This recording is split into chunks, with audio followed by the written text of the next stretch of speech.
Dr. Mason Clark, and now we're going to move on to the roundtable portion, I guess, of our evening. In the meantime, you still have a few minutes if you want to write down some questions. Now's the time. In a few minutes, the ushers will go by and pick up the questions at the edges of the row. So if you have a question for our panelists that you want to see, that you want to have asked, well, please write them down in the next few minutes.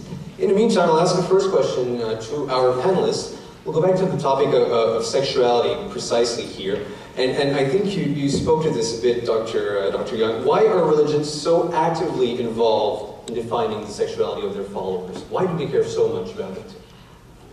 Well, for one thing, not all religions care so much about it. I mean, not all. There's a wide spectrum of religious ways of being, right, even within any religious tradition. So not everybody cares about it as much as everybody else. But the ones that do care about it a lot in terms of regulation often care about it from the point of view of, this is the appropriate way to be a man, this is the appropriate way to be a woman, and regulating sexuality is one of the ways that teaches you what the appropriate way to be, one gender or the other is. Mm-hmm. Dr. Boisvert?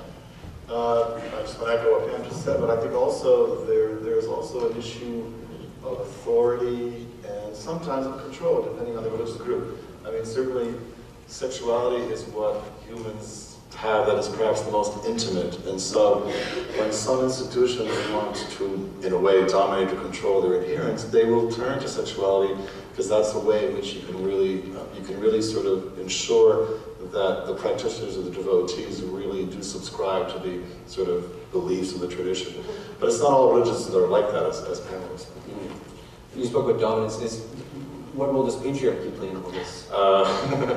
Well, certainly I'll speak about Christianity. I mean, certainly I alluded to it. Patriarchy, I mean, still, I would argue, is very central to the way the tradition, unfortunately, in certain parts, understands itself. Dr. Shipley, maybe you have a comment on this? Well, I was thinking about what another factor that seems to play in is not just the regulating of the gender roles, but then the creating of the next family, like the congregations. So there's this, we're controlling sexuality and sexual relationships and marriages, and we're creating our future congregations. And there's a reason why they're actively involved in wanting their next congregations to follow the guidelines and behave in a particular way. So it's a really important mechanism for all sorts of different control. Mm-hmm. Thank you. Next question, and you spoke about the nexus of religion, gender, and sexuality and all that, and a few of you spoke about the way the media play in all this, of course, and if you've attended the other debates previously, the media always comes up as part of, certainly, the issue at hand. And I wanted to know why, when we see these questions being brought up in media, is it always in a negative light? Do you have instances, for example, Dr. Shipley, of positive meetings of religion in the media? Positive, I think probably some of the interviews that Pam was doing on with the religious sex toy stores are maybe displaying breaking down some of the assumptions, right? And if there is, I think unfortunately what happens, there's a combination of factors. One is that something sensational is of interest and it garners a lot of attention, that groups that are unhappy tend to want their voices out there. But that we can see certain examples where being able to kind of take apart some of the categories and the essentializations are really helpful, and so hopefully there'll be more of a turn toward that. It does happen, there are examples, but I don't think it's common. I think we can say that Canadians are really ill-educated about religion, and that's part of the issue, right? Religion, when we sort of hear it, it sounds like it's something that's private and separate and over there, and that's what people do in their private time, and we don't need to know about it until it sort of impinges on us, and then when it impinges on us, it's usually in the negative. And I think that whole notion that religion is something we don't need to know about has been problematical. And it certainly is problematical in a lot of the mainstream media, I think. Well, I think it's hard to know how to cover this. I mean, in a sense, sexuality is a central part of people's lives, and religion, too, is a central part of people's lives. And so it's how do you craft that in a way that's honoring of the experience and yet doesn't offend the sensibilities of a wide group of people. And I think that's part of why it's such a hot button issue. And even for individuals themselves, I mean, certainly, you know, people who are torn between their sexuality and their religious beliefs. I mean, we see that very often in the case of same-sex relations. You know, where the tradition teaches something, they themselves discover they're gay or lesbian, and there's a real tension there. You know, a very real sort of, and it's harmful and it's hurtful in many ways. But the question of religious illiteracy is very important, I think. Our culture is not religiously literate enough. And when we hear about religion in a public way, we often hear about those things that really are sensationalistic,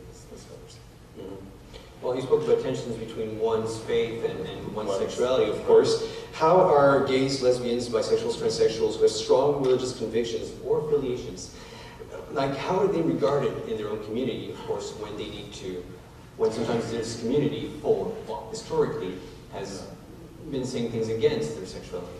That's hard to answer in any absolute way. I mean, I think everybody's experience is different. I mean, certainly not all religious traditions. Some traditions are very accepting of gays and lesbians or transgender or bisexual people. And of course, these are the ones we don't hear about in the media. And even in history, in the history of Christianity, for example, as Pam said, you know, there's been, you know, different emphases throughout time. So, I mean, I think a lot of gay and lesbian people have been able to lead proud sexual lives and religious lives, right? And unfortunately, some are still, you know, there's a tension there that really is very hard. And it's not Christians, I mean, certainly Muslims and Jews and other traditions also. Do you think that religion is, in general, changing to a more modern, perhaps more secular view of sexuality? No, it really depends on the kind of religion, where it is. I mean, so geography makes a difference, the kind of religion makes a difference, the social context around it makes a difference. Let's put it in North America. It varies, right? I mean, if you watch American politics, you know that, you know, views of sexuality are not changing in the Republican debates, right?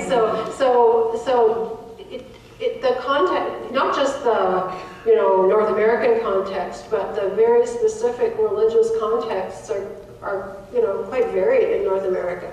And so, depends what we're talking about. If you're talking about Reform Judaism or the United Church of Canada, sure. Right. If you're talking about, you know, other forms of religiosity, I mean, the official line in Roman Catholicism isn't changing. A lot of Catholics are changing, but the official line isn't changing. So that's the kind of variability you get.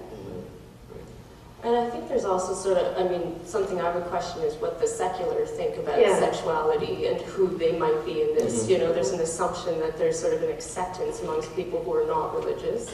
And as we know that if the religious, if that the case isn't true, that they all feel one way, then certainly the secular have to feel differently as well, and maybe just aren't vocalizing it in the same way. They're shying away from the debate in public. But I would wonder, you know, what we would say about them as a group and their feelings about gender and sexuality. I talked about the importance of sexuality and how religions really want to define that.